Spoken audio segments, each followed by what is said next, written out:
going on, YouTube? It's your boy Iceman Guru, aka Dr. J. Back at you one more time for another video. Today's video topic is men lead, women follow. Let me say that again. Men lead and women follow. Now, I know what some of y'all thinking when I say some of y'all, probably particularly the ladies, are thinking, here we go again, okay? But please hear me out before you judge, okay? Because remember, here at the High Frequency Only channel, we approach things from a very objective standpoint, high frequency only, okay? So we're going to get into it, okay? So this is what I mean by men lead, women follow, okay?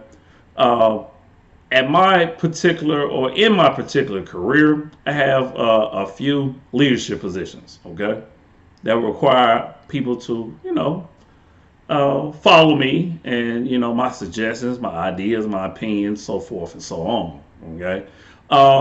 And I do find that it's natural, okay, for men to be in a leadership position, and it's natural for women to take the lead from men, okay? Now, this is not saying that women cannot lead, because of course we know that women are in leadership positions. We know this, okay? But even if we think about it from a biological evolutionary standpoint, okay? Well, if men are considered the protectors and providers, well, a man is not finna protect and provide from the back or even in a similar position, okay?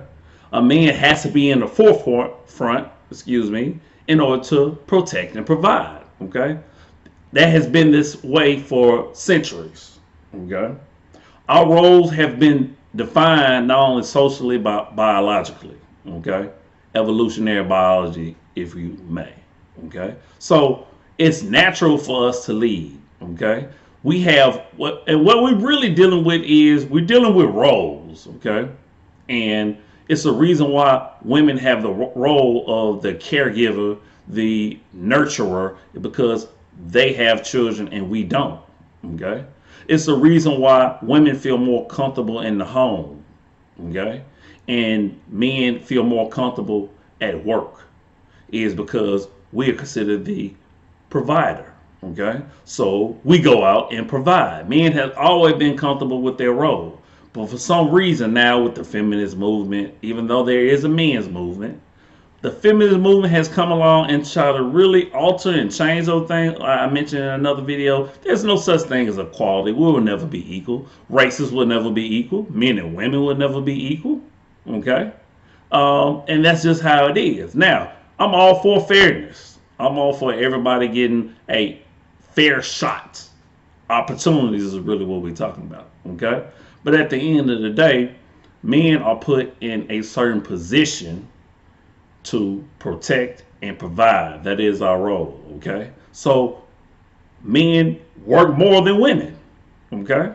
These are facts, okay? I think it's like on average 42 hours and for men and 36 hours for women. Even though we know a lot, particularly your high earning men, they working 80 hours plus for sure, okay? And women, it's not that they don't have a work ethic or a drive. And of course, what we're talking about right here is, do not mention the exception to prove the rule, okay? Do not mention the exception to prove the rule. We know there are hardworking women out here. We don't have to bring it up every time, and that's what some people would make the argument, well, women can do this, women can do that. Yeah, we understand that, okay? But we're talking about, and the reason why there is even a such thing as a gender war is because women have got off their pivot, okay? Women are not they're trying to get out their natural role and come into a role that's more suited for men. There's more, because nowadays you have a lot of aggressive masculine women, okay? Now, and a lot of women will say, well, women can be aggressive and women can be this and be that. Yeah, true. But at the same time, what is best for the family? What is best for the relationship? Let me say that again. What is best for the family? What is best for a relationship? Let's take it even on a macro level. What is best politically? What is best for the community? Okay? So the main idea we have of a gender war or man versus woman, any of this stuff that we've been talking about here lately is because we're talking about role reversal. Okay.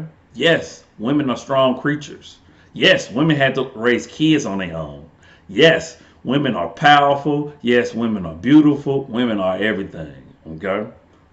I don't believe any man would take that for women. But what we as men are saying that, hey, naturally we are in leadership roles is because let's just be honest. At the end of the day, do women want men that are submitting to them or are they willing to submit to a man?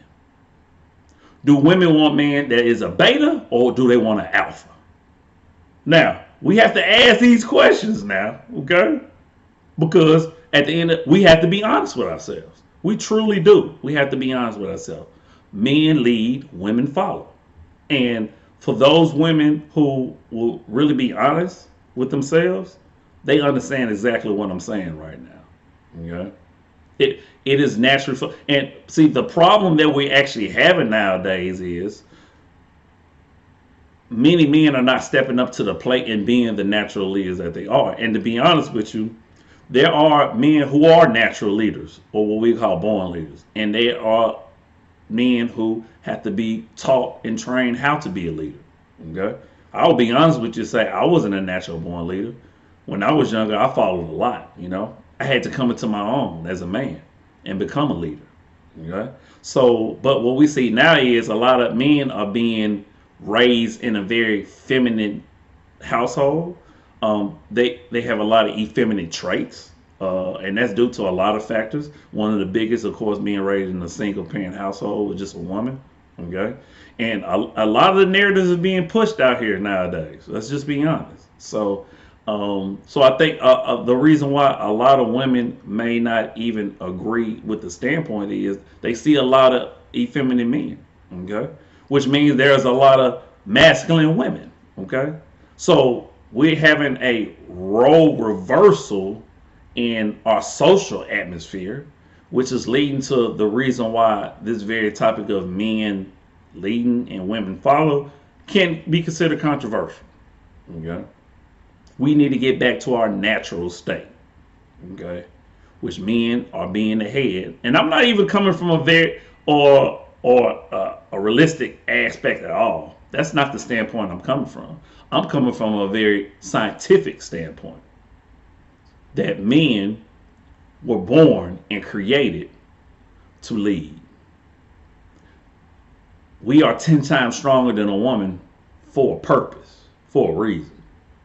Women have a natural inclination to be a caregiver and to be someone who look after their young children. Women are the first teachers of our community, of our culture. Okay? So these things are set up biologically for us. So we can continue giving away from that and continue to create problems for ourselves. Or we can come back into what nature intended for us and we can be man and woman together instead of man over here, woman over here. Okay? And this distance between us. Okay? We need to get back in alignment, back in sync. All right? That's your video for today, man. Hope y'all appreciate the topic. We definitely gonna have more topics coming for you. This your boy Iceman Guru, aka Dr. J, signing off once again.